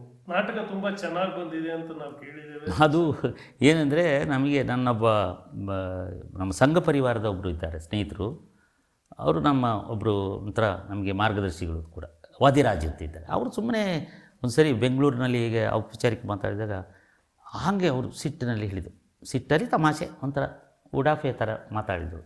ಇವ್ರನ್ನೆಲ್ಲ ಈಗಿನ ಕಾಲದಲ್ಲಿ ಆಗಿದರೆ ಕೋರ್ಟಿಗೆ ಕರೆಸಿ, ಸಮನ್ಸ್ ಕೊಟ್ಟು ಕರೆಸಿ ಅವ್ರಿಗೆ ಪನಿಷ್ಮೆಂಟ್ ಕೊಟ್ಬಿಡ್ಬೇಕು. ಅವ್ರು ಹಾಗೆ ಹೇಳಿ ತೇಲಿಬಿಟ್ರು. ನಾನು ಇದನ್ನು ತಲೆಯಲ್ಲಿ ಇಟ್ಕೊಂಡೆ, ನಿಜ ಇವ್ರನ್ನೆಲ್ಲ ಕೋರ್ಟಿಗೆ ಕರೆಸು. ಹೆಂಗೆ ಕೋರ್ಟಿಗೆ ಕರೆಸು? ಸತ್ತೋಗಿದ್ದಾರಲ್ಲ. ಅದಕ್ಕೆ ನಾನು ನನ್ನದೇ ಆದ ಒಂದು ಕಾನ್ಸೆಪ್ಟ್ ಇಟ್ಕೊಂಡು ಆತ್ಮಸಾಕ್ಷಿಯ ನ್ಯಾಯಾಲಯ ಅಂತೆಲ್ಲ ಕರೆಸ್ಬಿಡೋದು. ಅವ್ರನ್ನ ಕರೆಸ್ಬಿಟ್ಟು ಅವ್ರನ್ನ ವಿಚಾರಣೆ ಮಾಡೋದು. ಅಲ್ಲಿ ವಿಚಾರಣೆ ಅಂದರೆ ಅವ್ರಿಗೆ ಅವ್ರದ್ದು ಮಾಡಿದ ನೀವೇನೆಲ್ಲ ಮುಚ್ಚಿಟ್ಟಿದ್ರಿ, ಇವೇನೆಲ್ಲ ಬಚ್ಚಿಟ್ಟಿದ್ರಿ ಅದನ್ನು ಹೇಳಿದ್ದೆ. ಆಗ ಬಿಚ್ಕೊಳ್ತಾ ಹೋಗುತ್ತೆ, ನಾನೇನು ಮೋಸ ಮಾಡಿದೆ, ನಾನೇನು ಸುಳ್ಳು ಹೇಳಿದೆ. ಈ ಮಂಪರ್ ಪರೀಕ್ಷೆ ನಡೆಸ್ತಾರಲ್ಲ, ಆ ಟೈಪ್ ಸತ್ಯ ಹೇಳು. ಅವರಿಗೆ ಅಲ್ಲಿ ಅದು ಒಂದು ನಿರ್ಬಂಧ ಹೇಳ್ಬಿಡ್ತೀವಿ, ಸತ್ಯವನ್ನಲ್ಲದೆ ಸುಳ್ಳು ಹೇಳೋದಿಲ್ಲ. ಆ ಕಟಕಟೆಯಲ್ಲಿ ಅವನೇ ಹೇಳ್ಕೊಳ್ತಾನೆ. ಗಾಂಧೀಜಿ ಒಂದು ಸೀನಲ್ಲಿ ಅವನು ಕಟಕಟೆಯಲ್ಲಿ ನಿಂತು ಹೊರಗೆ ಬರ್ತಾನೆ. ಗಾಬರಿ ಬಿದ್ದೋಗ್ತಾರೆ ಈ ಪಟೇಲ ಮತ್ತು ನೆಹರು. ಬಾಪು, ಇರೋದೆಲ್ಲ ಹೇಳಿದರೆ ನಾಳೆ ನಮ್ಮ ಪ್ರತಿಭೆಗಳಿಗೆ ಕಲ್ಲು ಹೊಡಿತಾರೆ, ನೀವು ಯಾಕೆ ಹಿಂಗೆಲ್ಲ ಹೇಳ್ತಿದ್ದೀರಿ? ಮುಚ್ಚಿಟ್ಟ ಸತ್ಯನೆಲ್ಲ ಯಾಕೆ ಹೇಳ್ತಿದ್ದೀರಿ? ಅದೇನು ಗೊತ್ತಿಲ್ಲಪ್ಪ, ಅಲ್ಲಿ ನಿಂತೊಡನೆ ಎಲ್ಲ ಹೇಳಬೇಕು ಅಂತಲೇ ಅನಿಸ್ತಾ ಇತ್ತು ಅಂತ ನನಗೆ ತಡ್ಕೊಳಕ್ಕಾಗ್ತಾ ಇರಲಿಲ್ಲ. ಆಗ ಇವನು ನೆಹರು ಗಾಬರಿ, ಎಲ್ಲವನ್ನೂ ಹೇಳ್ಬಿಡ್ತೀರಾ? ಎಲ್ಲವನ್ನೂ ಹೇಳ್ತಿರ್ತಾರೆ. ಈ ಥರ ಅಂದರೆ ಹಾಗೆ ಹೇಳೋ ಮುಖಾಂತರ ಚರಿತ್ರೆಯಲ್ಲಿ ಏನು ಮುಚ್ಚಿಟ್ಟಿದ್ದಾರೆ ಅದನ್ನು ಬಿಚ್ಚಿಡೋದು ನಮ್ಮ ಪ್ರಯತ್ನ. ನಾನು ಹಾಗೆ ಹೇಳುವಾಗಲೂ ಕೂಡ ಸುಳ್ಳು ಹೇಳಬಾರ್ದು ನಾನು ಅಂತೇಳೋ ಕಾನ್ಸಿಯಸ್ಸಲ್ಲಿ ನಾ ಇದ್ದೇನೆ. ನಾಳೆ ಯಾವುದೇ ಕೇಸ್ ನನ್ನ ಮೇಲೆ ಯಾರಾದರೂ ಹಾಕಿದರೂ ಕೂಡ ನಾನು ಯಾವ ಸ್ಟಡಿ ಮಾಡಿದ್ದೇನೆ 43 ಪುಸ್ತಕ ಅದನ್ನು ತಗೊಂಡೋಗಿ ಕೋರ್ಟ್ನಲ್ಲಿ ಇಡ್ತೇನೆ. ಇದಿಷ್ಟು ಬ್ಯಾನ್ ಮಾಡಿದ್ದೀರಾ? ಇಲ್ಲ ಅಲ್ವಾ? ಆಗ ಬ್ಯಾನ್ ಮಾಡಿದನ್ನು ನೀವು ಓದ್ಬೋದು ಅಂತ ನಾನು ಹೇಳಿದರೆ ತಪ್ಪೇನೀಗ? ಜೋರಾಗಿ ಓದಿದ್ದೀನಿ ಅಷ್ಟೇ, ಇಲ್ಲಿರೋದನ್ನು ಜೋರಾಗಿ ಓದಿದ್ದೀನಿ. ಅಲ್ಲ, ಅದಕ್ಕೆ ಸಂಬಂಧಪಟ್ಟ ರಿವ್ಯೂ ಓದಿದೆ, ಚೆನ್ನಾಗಿ ಬಂದಿದೆ ಅಲ್ಲ. ಅದು ಒಂದು ಸೇರಿಸಿದ್ದಾರೆ.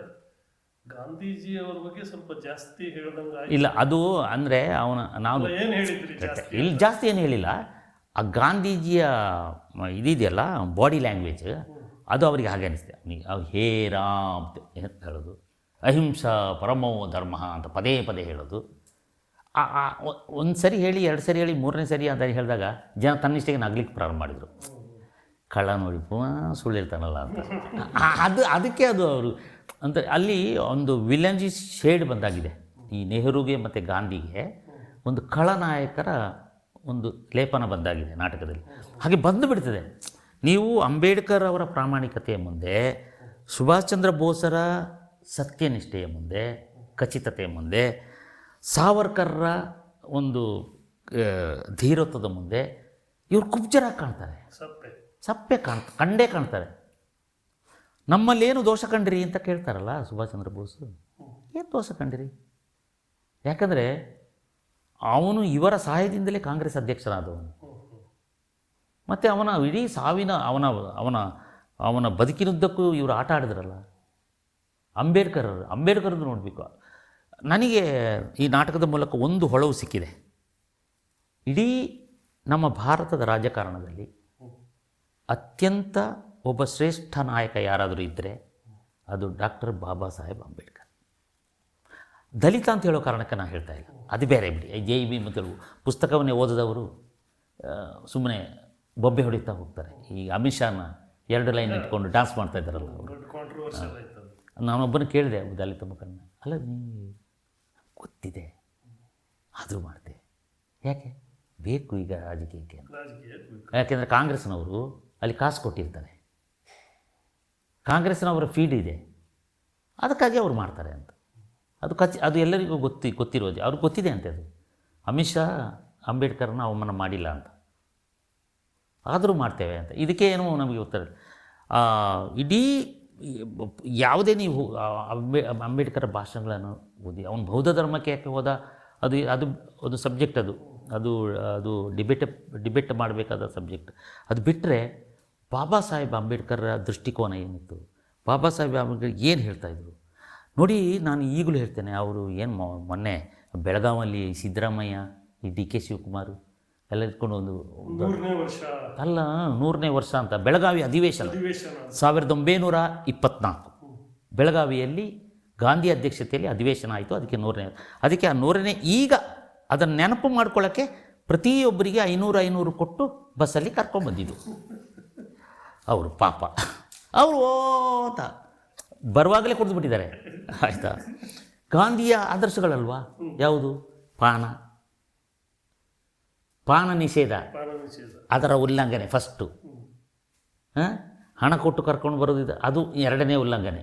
ಎಲ್ಲ ಕರ್ಕೊಂಡ್ಬಂದು ಆ ಪ್ರಿಯಾಂಕಾ ವಾದ್ರನಿಗೆ ಅರ್ಥ ಮಾಡಿಸ್ಕೊಳ್ಳೋಕ್ಕೆ ಇವರು ಹಿಂದಿಯಲ್ಲೇ ಭಾಷಣ ಮಾಡಿದ್ದು. ಖರ್ಗೆ ಆಯಿತು. ಎಂಥ ಸುಳ್ಳು ಅಂದರೆ, ಅಂಬೇಡ್ಕರನ್ನು ಇದೇ ಬಾಬಾ ಸಾಹೇಬ್ 2 ಬಾರಿ ಸೋಲಿಸಿದ್ದು ಕಾಂಗ್ರೆಸ್, ಹೌದಾ? ಅದು ಚರಿತ್ರೆಯಲ್ಲಿ ಇದೆಯಲ್ಲ. ಈ ಅಂಬೇಡ್ಕರ್ ಸತ್ತು ಹೋದಾಗ ಅವರಿಗೆ ಸ್ಮಶಾನ ಕೊಡದಿದ್ದವ್ರು ಯಾರು? ಇವತ್ತು ಮನಮೋಹನ್ ಸಿಂಗಿಗೆ 50 ಎಕರೆ ಜಾಗ ಕೊಡಿ, ಅವರ ಸ್ಮಾರಕ ಮಾಡಬೇಕು ಅಂತ ಈ ರಾಹುಲು ಪ್ರಿಯಾಂಕು ಎಲ್ಲ ಸೇರ್ಕೊಂಡಲ್ಲಿ ಧರಣಿ ಕೂತಿದ್ರಲ್ಲ ಮನಮೋಹನ್ ಸಿಂಗ್. ಅಂಬೇಡ್ಕರ್ಗೆ ಯಾಕೆ ಕೂತಿಲ್ಲ ಇವರು? ಈಗ ನಮಗೆ ಜನರಿಗೆ ಕನ್ಫ್ಯೂಸ್ ಆಗಂದ್ರೆ ಇದು ಸತ್ಯ ಯಾವುದು ಅಂತ. ಈಗ ಮೊನ್ನೆ ಭಾಷಣದಲ್ಲಿ ಮಲ್ಲಿಕಾರ್ಜುನ್ ಖರ್ಗೆ ಅವರು ಒಂದಿಷ್ಟು ದೊಡ್ಡ ಪೇಪರ್ ಹಿಡ್ಕೊಂಡು ನೋಡಿ, ಅಂಬೇಡ್ಕರ್ನ ಸೋಲಿಸಿದವರು ಇವರು ಸಾವರ್ಕರು ಮತ್ತು ಯಾರ್ಯಾರ ಬಗ್ಗೆ ಯಾಕಂದರೆ ಅದು ಅವನೇ ಇದು ಖರ್ಗೆದು ಗುಲ್ಬರ್ಗ ಆಫೀಸಲ್ಲಿ ಟೈಪ್ ಮಾಡ್ಕೊಂಡು ಬಂದಿದ್ದು. ಅದು ಯಾವ ಡಾಕ್ಯುಮೆಂಟು ಅಲ್ಲ, ಅಂಥ ಡಾಕ್ಯುಮೆಂಟ್ ಇಲ್ಲ. ಅದು PA ಮಾಡಿಕೊಟ್ಟಿದ್ದಾರೆ ಅವರ PA ಇಲ್ಲ, ಪ್ರಿಯಾಂಕಾ ಅವನು ಸ್ವಲ್ಪ ತಲೆ ಕಡಿಮೆ ಅಲ್ವಾ, ಅವನು ಮಾಡಿಕೊಟ್ಟ ಪೇಪರ್ನ ಇಟ್ಕೊಂಡು ಅಂಥದ್ದು ಇಲ್ಲ, ಸುಮ್ಮನೆ ಸುಳ್ಳದು. ಏನು ಪೇಪರು? ಈಗ ಒಂದು ಕೆಂಪು ರ್ಯಾಪರ್ನ ಖಾಲಿ ಹಾಳೆಗಳನ್ನು ಇಟ್ಕೊಂಡು ಸಂವಿಧಾನದ ತೋರಿಸಿದವರು ಯಾರು? ಮತ್ತು ಇಂಥದ್ದು ಅಂಥದ್ದನ್ನೇ ಮಾಡಿಬಿಟ್ಟಿದ್ದಾರೆ. ಅಂದರೆ ಸಂವಿಧಾನವನ್ನೇ ಖಾಲಿ ಹಾಳೆಗಳನ್ನು ತುಂಬಿಸಿ ಮಾಡಿಬಿಟ್ಟಿದ್ದಾರೆ ಅವರು. ಇದನ್ನು ಮಾಡಲ್ವಾ? 2 ಬಾರಿ ಸೋಲಿಸಿದ್ದಕ್ಕೆ ದಾಖಲೆ ಇದೆ. ಅವರ ಇಲೆಕ್ಷನ್ ಏಜೆಂಟ್ ಆಗಿದ್ರಲ್ಲ ಯಾರ್ದು, ಅಂಬೇಡ್ಕರ್ದು, RSSನವನು, ಠೇಂಗಡಿ ಅಂತ ಹೇಳುವವನು ಇಲೆಕ್ಷನ್ ಏಜೆಂಟ್, ಅವನ ಜೊತೆ ಇದ್ದವನು. ಇದೆಲ್ಲ ಇದೆ. ಆಗ BJP ಇರಲಿಲ್ಲ ಬಿಡಿ, ಜನಸಂಘ ಇದ್ದದ್ದು. ಅದು ತುಂಬ ಕಥೆಗಳಿದೆ. ಈ ಸುಳ್ಳಿನ ಪ್ರಪಂಚದಲ್ಲಿ ಯಾವುದನ್ನು ಹೇಳೋದಿಲ್ಲ. ಈಗ ನಿಮ್ಮ ಈ ಸತ್ಯವನ್ನೇ ಹೇಳುತ್ತೇನೆ, ಇದಕ್ಕೇನಂಥ ಒಂದು ನೇರವಾದ ವಿರೋಧ ಏನು ಇನ್ನೂ ನನಗೆ ಗೊತ್ತಿಲ್ಲ, ಬಂದಿಲ್ಲ. ಯಾಕೆಂದರೆ ಬಹುಶಃ ಅವರಿಗೂ ಅನಿಸಿದೆ ಕಾಣುತ್ತೆ. ಏನಂದರೆ ಸತ್ಯ ಇರುವಾಗ ನಾವೇಕೆ ಗಲಾಟೆ ಮಾಡೋದು ಅಲ್ವಾ? ಯಾಕೆಂದರೆ ಸುಳ್ಳಿದ್ದಿದ್ರೆ ಗಲಾಟೆ ಮಾಡೋರು ಅವರು. ಸತ್ಯವೇ ಇರೋದರಿಂದ ಗಲಾಟೆ ಮಾಡೋಕ್ಕೆ ಆಗೋದಿಲ್ಲ. ಈಗ ಇಲ್ಲೇ ಅದು ಓಟಿನ ರಾಜಕಾರಣ ಬೇರೆ ಅಲ್ಲ. ಇದು ಅಪಾಯನು ಒಂದು ಸತ್ಯವನ್ನು ಕೆಣಕಲಿಕ್ಕೆ ಹೋಗಿ 100 ಸತ್ಯ ಮತ್ತು ಹೊರಗೆ ಬರಲಿಕ್ಕೆ ಈಗ ಬಂದಿದೆ ಅಲ್ಲ. ಈಗ ಸೋಷಿಯಲ್ ಮೀಡಿಯಾ ಬಂದಲ್ಲಿದ್ದ ಈಗ ನಮ್ಮ ಹುಡುಗರಿಗೆ ಈ ಸೋಷಿಯಲ್ ಮೀಡಿಯಾ ಬಂದ ಮೇಲೆ ಅದರ ಎಂಥ ಚೆಕ್, ಫೇಕ್ ಚೆಕ್ ಅದು ಮಾಡೋದು ಅವಕಾಶ ಇದೆಯಲ್ಲ. ಈಗ ಯಾವುದೋ ಸೋಷಿಯಲ್ ಮೀಡಿಯಾದಲ್ಲಿ ಬಂದದ್ದು ತೀರ ಸತ್ಯ ಅಂತ ಹೇಳೋಕ್ಕಾಗೋದಿಲ್ಲ, ಚೆಕ್ ಮಾಡಿ. ಆದರೆ ಎಷ್ಟೋ ಸತ್ಯಗಳು ಸೋಷಿಯಲ್ ಮೀಡಿಯಾದಲ್ಲಿ ಬಂದಿವೆ. ಇದು ಅವರಿಗೆ ಈಗ ಆ ನರೇಟಿವ್ ಸೆಟ್ ಮಾಡೋದು ಕಾಂಗ್ರೆಸ್ನವ್ರ ಜೊತೆ ಅವರಿಗಿಂತ ಚೆನ್ನಾಗಿ ಯಾರಿಗೆ ಮಾಡೋಕ್ಕೆ ಬರಲ್ಲ. ಇಷ್ಟು ಮೀಡಿಯಾ ಇದ್ದರೂ ಕೂಡ ಅಮಿತ್ ಶಾ ಭಾಷಣ ಕಟ್ ಮಾಡಿ ತೋರಿಸ್ತಾ ಇದ್ದಾರೆ. ಅವ್ರ ಪೂರ್ತಿ ಭಾಷಣ ತೋರಿಸ್ತಾ ಇದ್ದರೂ ಕೂಡ, ಅಂದರೆ ಆಗಿನ ಕಾಲದಲ್ಲಿ ಎಷ್ಟು ಸುಳ್ಳುಗಳನ್ನು ನಾವು ಮಾಡಿರ್ಬೋದು, ಈ ಥರದ ನರೇಟಿವ್ ಸೆಟ್ಟನ್ನು ಮಾಡಿರ್ಬೋದು ಅವರು. ಈಗ ಸ್ನೇಹಿತರಾಗಿ ನನ್ನೊಂದು ವೈಯಕ್ತಿಕವಾದಂಥ ಒಂದು ಪ್ರಶ್ನೆ. ನೀವು ಕೊಡವ, ನಾನು ಆ್ಯಕ್ಚುಲಿ ಬ್ರಾಹ್ಮಣ. ಇತ್ತೀಚಿನ ದಿನಗಳಲ್ಲಿ ಕಳೆದ 25-30 ವರ್ಷಗಳಿಂದ ಈ ಪ್ರಗತಿಪರರು ಅಂದ್ರೇ ಬ್ರಾಹ್ಮಣರು ಬೈಯೋರು ಅಂತಾಗಿದೆ. ಈ ರೀತಿ ಚಿತ್ರಣ ಕಟ್ಕೊಡ್ತಾ ಬಂದಿದ್ದಾರೆ. ಹಾಗಂತ ಎಲ್ಲರ ಜೊತೆಗೆ ಬ್ರಾಹ್ಮಣರು ಕೂಡ ಬೇಕಟ್ಟು ಲಿಬರಲ್ ಆಗಿದ್ದಾರೆ. ನಂತರ ನಮ್ಮ ಈ ಸಾಹಿತ್ಯ ನಾಟಕ ಪರಂಪರೆ ಒಳಗೂ ಹಿಂದೆಲ್ಲ ಈ ಬ್ರಾಹ್ಮಣರನ್ನು ಹೆಚ್ಚು ಬೈದವರೇ ಬ್ರಾಹ್ಮಣರು. ಯುವಾರ ಅನಂತಮೂರ್ತಿಯಿಂದ ಹಿಡಿದು ಅವ್ರನ್ನ ಉಳಿಸಿಕೊಂಡು ಈ ರೀತಿ ಬ್ರಾಹ್ಮಣರ ಬಗ್ಗೆ ಚಿತ್ರಣ ಆಗಲಿಕ್ಕೆ ನೀವೊಬ್ಬರು ಬ್ರಾಹ್ಮಣರೇತರಾಗಿ ಇಲ್ಲ, ಅದಕ್ಕೆ ಬ್ರಾಹ್ಮಣರೇ ಕಾರಣ. ಈಗ ಬ್ರಾಹ್ಮಣರನ್ನ ಚಿತ್ರಣ ಕಮ್ಯುನಿಸ್ಟಲ್ಲಿ ಯಾರು ಇದ್ದಾರೆ? ಬ್ರಾಹ್ಮಣರೇ. ಈ ಬೃಂದಾ ಕಾರಟ್, ನಂಬೂದಿರಿ ಪಾಟ್ ಎಲ್ಲರೂ ಬ್ರಾಹ್ಮಣರೇ. ಕಮ್ಯುನಿಸ್ಟಲ್ಲಿರೋದು ಬ್ರಾಹ್ಮಣರೇ. ಬ್ರಾಹ್ಮಣರಿಗೆ ಗೊತ್ತು ಅವರು ಎಲ್ಲೆಲ್ಲಿಯೂ ಇರ್ತಾರೆ ಅಂತ, ಆಯಿತಾ? ಎಲ್ಲ ಆಟಗಳನ್ನು ಬಲ್ಲವರು ಬ್ರಾಹ್ಮಣರೇ. ಅಂಥ ನಾಟಕಗಳನ್ನು ಡೈರೆಕ್ಷನ್ ಮಾಡಿದವರು ಬ್ರಾಹ್ಮಣರೇ. ಈ ಬ್ರಾಹ್ಮಣ ಪಾತ್ರಗಳು ಬರ್ತಾಯಿದ್ದು ಗೊತ್ತಾ? ಒಂದು ಹಿಂಗೆಲ್ಲ ಜುಟ್ಟು ಎಲ್ಲ ಸಿನಿಮಾದಲ್ಲಿ ಜುಟ್ಟು, ಈ ಜುಟ್ಟನ್ನ ಒಂದು ತಂತಿಯಲ್ಲಿ ಕಟ್ಟೋದು, ಅದ್ರ ತುದಿಗೆ ಒಂದು ಹೂ ಇಟ್ಬಿಡೋದು, ಅದು ಹಿಂಗೆ ಅನ್ಬೇಕು. ಮತ್ತು ಈ ಜನಿವಾರಕ್ಕೆ ಒಂದು ಹಗ್ಗ, ಬಾವಿದ ಹಗ್ಗನೇ ಕಟ್ಬಿಡೋದು. ಕಾಣಬೇಕಲ್ಲ ಸ್ಟೇಜಿಗೆ, ಒಂದು 60 ಅಡಿ ದೂರದಲ್ಲಿ ಜನಿವಾರ ಇಷ್ಟು ನೂರು ಕಾಣ್ತದೆ, ಆ ಹಗ್ಗನೇ ಕಟ್ಬಿಟ್ಟು ಅವನು ಇಷ್ಟು ದಪ್ಪ ಹೊಟ್ಟೆ ಏನೋ ಮಾಡ್ಕೋತಾರೆ. ಅದು ಊಟ ಅಂತ ಬರೋನು, ಊಟಕ್ಕಾಗಿಯೇ ಜನ್ಮ ತಾಳಿದವನು ಬ್ರಾಹ್ಮಣ ಭೋಜನ ಪ್ರಿಯ ಅಂತೇಳಿ. ಹಲ್ಲಿಗೆ ಅವನು ಬ್ರಾಹ್ಮಣ ಸುಂದರ ಕಾಯನೇ ಅಲ್ಲ, ಹಲ್ಲೆಲ್ಲ ಹಿಂಗಾಗಿ ಬರೋನು. ಅವನ ವಿಕಾರ. ಅವನು ಮೋಸಗಾರನು, ವಂಚಕನು, ಸ್ವಾರ್ಥಿಯು, ಲೋಭಿಯು, ಪರರನ್ನು ಹಿತ ಬಯಸದವನು, ಹೊಟ್ಟೆ ಕಿಚ್ಚನ್ನು ಸೃಷ್ಟಿಸಿದವನು, ತುಂಬಿಕೊಂಡವನು ಬ್ರಾಹ್ಮಣ. ಇನ್ನೊಂದು ಪಾತ್ರ ಇರ್ತದೆ, ಮುಸಲ್ಮಾನ, ಪ್ರಗತಿಪರನು, ಸರ್ವಧರ್ಮ ಕಾಪಾಡುವವನು, ಎಲ್ಲರನ್ನೂ ಪ್ರೀತಿಸುವವನು, ಜಾತ್ಯತೀತನು, ಪ್ರಗತಿಪರನು. ಇದಕ್ಕಾಗಿ ಕೇಳಿದೆ ನಾನೀಗ. ಇದು 60 ವರ್ಷಗಳಿಂದ ಬಂದ ರಂಗಭೂಮಿಯ ಚಿತ್ರಣ. ಹಿಂಗೆ ಇದು ಸಿನಿಮಾ, ಎಲ್ಲ ಈ ಕಾರ್ಟೂನ್ನಲ್ಲಿ ಹೆಂಗಿರ್ತದೆ? ಒಂದು ತುಂಡು ಪಂಚೆ ಇರ್ತದೆ, ಹೊಟ್ಟೆ ದಪ್ಪ, ಒಂದು ಜನಿವಾರ, ಒಂದು ಪಂಚೆ, ಅದು ಬೋಳು ತಲೆ. ಒಂದು ಬೋಳು ತಲೆ ಬೇಡ, ಒಂದು ಮಡಿಕೆನ ಇಟ್ಬಿಟ್ರೆ ಸಾಕು, ಒಂದು ಕಣ್ಣು ಬಿಟ್ಟಿಸ್ಬಿಟ್ಟು ಬ್ರಾಹ್ಮಣ. ಅದು ಹಿಂಗೆ ಮಾಡಿಬಿಟ್ರೆ ಆ್ಯಕ್ಚುಲಿ ಹೇಳಬೇಕು ಅಂದ್ರೆ ಭಾಳಷ್ಟು ಬ್ರಾಹ್ಮಣರಿಗೆ ಗೊತ್ತಿಲ್ಲ ತಾವು ಬ್ರಾಹ್ಮಣರು. ಅವರೇ ತಪ್ಪಳೆ ತಟ್ತಾ ಇದ್ದು ಅದು ನೋಡಿ. ಅವನು ಯಾವ ಬ್ರಾಹ್ಮಣ ಹಿಂಗೆ ಬರ್ತಾನಲ್ಲ, ಯಾರು ಈ ಬ್ರಾಹ್ಮಣರೇ.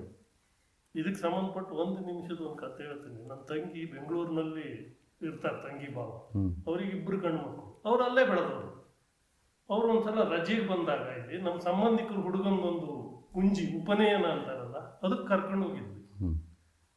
ಅಲ್ಲಿ ನಮ್ಮಲ್ಲಿ ಉಪನಯನ ಮಾಡ್ಬೇಕಾದ್ರೆ ಅವನ ತಲೆಯನ್ನ ಕಂಪ್ಲೀಟ್ ಬೋಳಿಸಿ ಒಂದು ಜುಟ್ಟ ಬಿಟ್ಟು, ನಿಮ್ಗೆ ಗೊತ್ತಿದೆಯಲ್ಲ ಅಂಥದ್ದು ಮಾಡಿದ್ದಾರೆ. ಆ ಉಪನಯನ ಹುಡುಗಿಯರಿಗಂತ ಸ್ಟೇಜಿಗೆ ಕರ್ಕೊಂಡು ಹೋದ್ರು. ನನ್ನ ತಂಗಿ ಮಗ ವಿಸ್ಮಯ ಎದ್ದು ನಿಂತ್ಕೊಂಡು, ಮಾಮ ಅಲ್ಲೋಡು ಬ್ರಾಹ್ಮಣ ಅಂತ. ಅಂದರೆ ಎಷ್ಟು ಆ ಸಿಂಬಲನ್ನು ಕಟ್ಟಿಕೊಟ್ಟಿದ್ದಾರೆ. ಈ ರೀತಿ ರಂಗಭೂಮಿ ಸಾಹಿತ್ಯ ಬ್ರಾಹ್ಮಣರ ಚಿತ್ರಣವನ್ನು ಕಟ್ಟಿಕೊಟ್ಟಿದ್ದಾರೆ. ಅದು ಕೆಂಪು ಪಂಚೆ ಆಗಿರಬೇಕು, ಆ ತುಂಡು ಪಂಚೆ ಕೆಂಪಾಗಿರ್ಬೇಕು. ಅಂದ್ರೆ ಅದೆರಡು, ಕಮ್ಯುನಿಸ್ಟರ ಬಣ್ಣವೂ ಕೆಂಪೆ, ಈ ಬ್ರಾಹ್ಮಣನ ತುಂಡು ಪಂಚೆಯೂ ಕೆಂಪೆ. ಅಂದ್ರೆ ನೀವು ಹೇಳಿದ್ ನನಗೆ ಕನ್ವಿನ್ಸ್ ಆಯ್ತು, ಬ್ರಾಹ್ಮಣರೇ ಇದನ್ನು ಉದಾಸೀನ ಮಾಡ್ತಾ ಇದ್ದಾರೆ. ಅಲ್ಲ, ಈಗ ಅದು ಲೇಟಾಗಿ ಅರ್ಥ ಆಗಿದೆಯೋ ಗೊತ್ತಿಲ್ಲ ಬ್ರಾಹ್ಮಣರಿಗೆ. ಈ ಬ್ರಾಹ್ಮಣರು ಅವ್ರ IQ ಸ್ಟ್ರಾಂಗ್, ಅದು ಜೆನೆಟಿಕ್ ಆಗಿ ಬಂದಿದೆ, ಅದು ಆ ಬುದ್ಧಿವಂತಿಕೆಯಲ್ಲಿ ಎಲ್ಲ ಶ್ರೇಷ್ಠ ಪದವಿಗಳನ್ನು ಪಡೆದವರು ಬ್ರಾಹ್ಮಣರು. ಲಾಲ್ ಬಹದ್ದೂರ್ ಶಾಸ್ತ್ರಿ ಬ್ರಾಹ್ಮಣ ಅಲ್ವಾ? ಲಾಲ್ ಬಹದ್ದೂರ್ ಶಾಸ್ತ್ರಿ ಬ್ರಾಹ್ಮಣ. ಮತ್ತು ಇವರು ಜವಾಹರ್ಲಾಲ್ ನೆಹರು ಕೂಡ ಅವರು ಬೇರೆ, ಅವ್ರಿಗೆ ವಿವಾದಗಳಿದೆ, ಕಾಂಟ್ರವರ್ಷಿಯಲ್ ಇದೆ. ಅದು ನಮ್ಮ ನಾಟಕದಲ್ಲಿಯೂ ಆ ಥರ ಅವ್ನು ನನಗೆ ಗೊತ್ತಿಲ್ಲ ಅಂತ ಹೇಳ್ಬಿಡ್ತಾನೆ ಅವನು, ಅದು ಸ್ಪಷ್ಟತೆ ಇಲ್ಲ ಅಂತ. ಅದು ಬ್ರಾಹ್ಮಣನೇ ಅಂತ ಹೇಳ್ತಾರೆ ಅನೇಕರು. ಅಂದರೆ ತುಂಬ ದೊಡ್ಡ ಹುದ್ದೆಯಲ್ಲಿ ತಾಕತ್ತು, ಆ ಪ್ರೌಢಿಮೆ, ಹೌದು ಬ್ರಾಹ್ಮಣರೇ. ಅದು ಅಂದರೆ ನಾವು ವಸ್ತುವನ್ನು, ಅದು ಒಂದು ನಿಜ. ಅಂದರೆ ಆ ಕಾಲದಲ್ಲಿ ಈ ಅನ್ಟಚಬಿಲಿಟಿ, ಬ್ರಾಹ್ಮಣತ್ವ, ಈ ಬ್ರಾಹ್ಮಣರಿಂದ ಶೋಷಣೆ, ಅದೆಲ್ಲ ನಿಜ.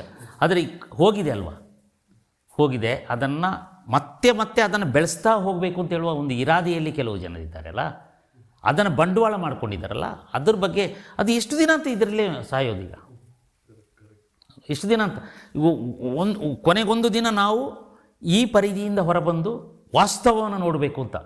ನಾನು ಯಾವುದೋ ಪತ್ರಿಕಾಗೋಷ್ಠಿಯಲ್ಲಿ ನಿಮಗೆ ಬಡತನ, ದಾರಿದ್ರ್ಯ, ನಿರುದ್ಯೋಗ ಇದೆಲ್ಲ ಕಾಣಿಸೋದಿಲ್ವೇ, ಇದ್ದದೇ ಕಾಣಿಸ್ತದ ಅಂತ ಕೇಳಿದೆ. ನಾನು ಎಷ್ಟು ದಿನ ಅದು ಇದ್ದಪ್ಪ, ಇದನ್ನೇ ಇಟ್ಕೊಂಡು ಮಾಡೋದು, ಹಾಂ ಎಷ್ಟು ದಿನ ಅದು ಇದು ಮಾಡೋದು. ಕಂಪನಿ ನಾಟಕದವ್ರ ಥರ ಆಗಿಬಿಡ್ತದೆ. ಯಾಕೆಂದರೆ ಬಡವನ ಪಾತ್ರ ಮಾಡ್ತಾ ಇದ್ದವನೊಬ್ಬ, ಅವನಿಗೆ ಅದೇ ನರೇಷನ್, ಅವನಿಗೆ ಬಡವನ ಪಾತ್ರ ಮಾಡಿ ಮಾಡಿ ಅವನ ಅಂಗಡಿಗೆ ಹೋದಾಗಲೂ ಅಮ್ಮ ಈ ಬದನೆಕಾಯಿಗೆ ರೇಟ್ ಎಷ್ಟಮ್ಮ ಅಂತ ಆಟೋ ಹಂಗೆ ನಂಬಲ್ಲಿ ಆ ಪಿಕ್ಚರನ್ನು ಹಂಗೆ ಕಟ್ಟಿಕೊಟ್ಟು ಅದೇ ಥರ ಆಗಿಬಿಟ್ಟಿದ್ದೇವಲ್ಲ. ಮುರಿದು ಬಟ್ಟಬೇಕು, ಒಂದು ರಂಗಭೂಮಿ ಇರೋದೇ ಮುರಿದು ಕಟ್ಟಲಿಕ್ಕೆ. ಈಗ ನಾನು ಹೇಳ್ತಾ ಇರೋದು ಮುರಿದು ಕಟ್ಟೋದು, ನೀವು ಆ ಕೆಲಸವನ್ನು ಮುರಿದು ಕಟ್ಟೋದು. ಯಾಕೆಂದರೆ ನೀವೇನು ನಂಬ್ಕೊಂಡು ಬಂದಿದ್ದೀರಲ್ಲ ಅದು ಸುಳ್ಳು. ನಾನು ಒಂದು ಹೇಳ್ತೀನಿ, ಈಗ ನಾನು ನನ್ನ ಮಾತನ್ನು ನೀವು ನಂಬಬೇಕು ಅಂತ ಹೇಳ್ತಾ ಇಲ್ಲ. ನಾನೇನು ಸತ್ಯವನ್ನು ಹೇಳ್ತೇನೆ ಅಂತೇಳಿ ನಾನು ಭಾಳ ಸತ್ಯವಂತ, ಸತ್ಯ ಹರಿಸಿದ ನಮ್ಮ ಮೊಮ್ಮಗ, ಆದ್ದರಿಂದ ನಾನು ಹೇಳುತ್ತಿರೋದೆಲ್ಲ ಸತ್ಯ, ಚೆಕ್ ಮಾಡಿರಿ ಅಂತ ಹೇಳ್ತಾಯಿದ್ದೀನಿ ನಾನು. ನನ್ನ ತಂದೆ ಹೇಳ್ತಾಯಿದ್ರು, ನೋಡಿ ಪರಾಂಬರಿಸಿ ನೋಡು ಅಂತ. ನೋಡಪ್ಪ ನೀನು ಅಲ್ಲಿ ಒಂದು ಹಗ್ಗ ಬಿದ್ದಿದೆ, ಪ್ರತ್ಯಕ್ಷ ಕಂಡರು ಪರಾಂಬರಿಸಿ ನೋಡು ಅಂತ ನನ್ನ ತಂದೆ ಪದೇ ಹೇಳ್ತಿದ್ರು. ಅಲ್ಲಿ ಒಂದು ಹಗ್ಗ ಬಿದ್ದಿದೆ, ಹಾವು ಅಂತ ಹೇಳ್ತಾ ಇದ್ದಾನೆ ನಿಮ್ಮ ಮಗ, ನೀನು ಅದ ಹಾವು ಅಂತ ಓಡಬೇಡ, ನೀನು ಅದು ನೋಡು. ಹಾವು ಹಗ್ಗ ಒಂದು ಸಮಯ ಅದು ಪರಾಂಬರಿಸಿದಾಗ ಅದು ಹಗ್ಗ ಆಗಿರ್ತದೆ, ಆಗ ಹಾವು ಅಂತ ಹೇಳಿ ಸುಳ್ಳಲ್ಲ. ಅದೇ ಥರ ನಾನು ಹೇಳೋದು, ನೀವು ಪರಾಂಬರಿಸಲಿಕ್ಕೆ ಬಿಡಿ. ವಾಕ್ ಸ್ವಾತಂತ್ರ್ಯದ ಬಗ್ಗೆ ಗೌರವ ಇರಲಿ. ನೀವು 60 ವರ್ಷಗಳಿಂದ ಏನನ್ನು ಹೇಳ್ತಾ ಬಂದಿದ್ದೀರಿ ಅದರ ವಿರುದ್ಧ ನಾವು ಹೇಳ್ತಿದ್ದಾಗ ಕೇಳಿಸಿಕೊಳ್ಳಿ, ಕೊನೆ ಪಕ್ಷ ಕೇಳಿಸಿಕೊಳ್ಳಿ, ಇದನ್ನು ವಿಮರ್ಶೆಗೆ ಒಳಪಡಿಸಿ ಸತ್ಯಾಸತ್ಯತೆಯನ್ನು ಹೇಳಿ. ಇಷ್ಟೇ ನಾ ಹೇಳೋದು. ಕಾರ್ಯಪ್ಪನವರೇ, ನಿಮ್ಮ ಸತ್ಯವನ್ನೇ ಹೇಳುತ್ತೇನೆ ನಾಟಕವನ್ನು ನಮ್ಮ ಸಿರಿಸಿಲಿ ಏರ್ಪಡಿಸಿಕೊಂಡು ನೀವು ನಮ್ಮ ಮನೆಗೆ ಬಂದ್ರಿ.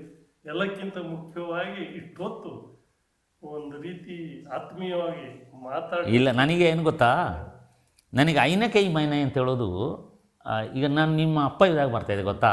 ನನ್ನ ಹೆಂಡ್ತಿ ನಿಮ್ಮ ಅಪ್ಪನ ತೊಡೆ ಮೇಲೆ ಕೂತ್ಬಿಡ್ತಿದ್ರು ಆಯಿತಾ, ಕೂತ್ಬಿಟ್ಟಿದ್ರು. ಅಂದರೆ ನಮಗೆ ಆಗಿನ ಆ ತೊಟ್ಟಿ ಮನೆ ಇದ್ದಲ್ಲ, ಆನಿಂದ ಒಂದು ನಮಗೊಂದು ಬಂಧ ಇದೆ, ಒಂದು ಭಾವನೆ ಇದೆ, ಆ ಭಾವ ಇದೆಯಲ್ಲ, ಅದು ನನಗೆ ಯಾಕೆ ಸಿರಿಸಿಗೆ ಬಂದಾಗ ನಿಮ್ಮ ಮನೆಗೆ ಓಡಿ ಬಂದೆ.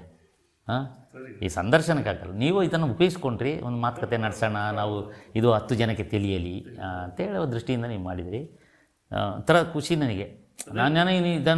ನಾನೇನು ಸಂದರ್ಶನ ಅಂತ ಹೇಳ್ತಾರೆ, ಇದೊಂದು ಮಾತುಕತೆ, ಆಪ್ತತೆಯ ಮಾತುಕತೆ. ಇಲ್ಲಿ ಅನೇಕ ಸಂಗತಿಗಳು ನಮ್ಗೆ ಬರ್ತೇವೆ, ನಮಗೆ ಅನೇಕ ಮಾತುಕತೆ, ನಾವು ಸಿಟ್ಟು ಬರುತ್ತೆ, ಉದ್ರೇಕಗೊಳ್ತೇವೆ, ಭಾವನೆಗಳು ಕೇಳ್ತೇವೆ.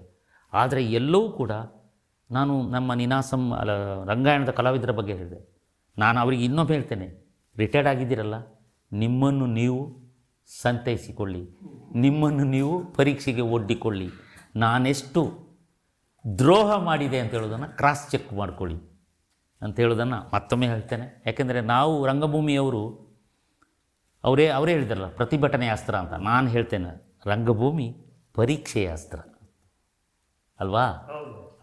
ರಂಗಭೂಮಿ ಪ್ರತಿಭಟನೆಯ ಅಸ್ತ್ರ ಅಲ್ಲ. ಒಳ್ಳೆಯ ವ್ಯವಸ್ಥೆ ಇದ್ದರೂ ಕೂಡ ವ್ಯವಸ್ಥೆ ಬದಲಾಗಬೇಕು ಅಂತ ನಾವು ಹೇಳೋದಿಲ್ಲ. ಒಳ್ಳೆಯ ವ್ಯವಸ್ಥೆ ಇದ್ದರೆ ಚೆನ್ನಾಗಿರಲಿ, ಕೆಟ್ಟ ವ್ಯವಸ್ಥೆಯ ವಿರುದ್ಧ ನಾವು ಧ್ವನಿ ಎತ್ತೋಣ. ಪರೀಕ್ಷೆಯ ಅಸ್ತ್ರವಾಗಲಿ ರಂಗಭೂಮಿ ಎಲ್ಲರನ್ನು ಒಗ್ಗೂಡಿಸಬೇಕೇ ಹೊರತು ವಿಗಡತೆ ನಮ್ಮ ಉದ್ದೇಶ ಅಲ್ಲ. ದೇಶ ಒಡೆಯುವ ಕೆಲಸಕ್ಕೆ ರಂಗಭೂಮಿ ಬಳಕೆ ಆಗಲಿಕ್ಕೆ ನಾವು ಬಿಡೋದಿಲ್ಲ. ನಮಗೇನಿದ್ದರೂ ಭಾರತ ಮಾತೆ ಮುಖ್ಯ, ಭಾರತ್ ಮಾತಾ ಕೀ ಜೈ, ಇದು ನಮ್ಮ ಸ್ಲೋಗನ್. ಇಷ್ಟು ಉಪಯುಕ್ತವಾದಂತಹ ಮಾತುಕತೆ ನಮ್ಮ ನಡುವೆ ನಡೆದು ತುಂಬ ಸಂತೋಷ. ನಾವಿಬ್ಬರು ಒಡನಾಡಿಗಳು ನಿನಾಸಂನಲ್ಲಿ, ನಾವು ತುಂಬ ಹಿಂದೆ. ಆದರೆ ನೀವು ಇಷ್ಟು ಜೀವದ ಹಂಗು ತೊರೆದು ಈ ರೀತಿ ಒಂದು ದೇಶಕ್ಕಾಗಿ, ಒಂದು ಬದ್ಧತೆಗಾಗಿ, ನಂಬಿಕೆಗಾಗಿ ಕೆಲಸ ಮಾಡ್ತಾ ಇರೋದು ಸ್ನೇಹಿತರಾಗಿ ನಮಗೆ ನಿಜಕ್ಕೂ ಹೆಮ್ಮೆ. ನಿಮಗೆ ತುಂಬು ಹೃದಯದ ಧನ್ಯವಾದ. ನಮಸ್ತೆ.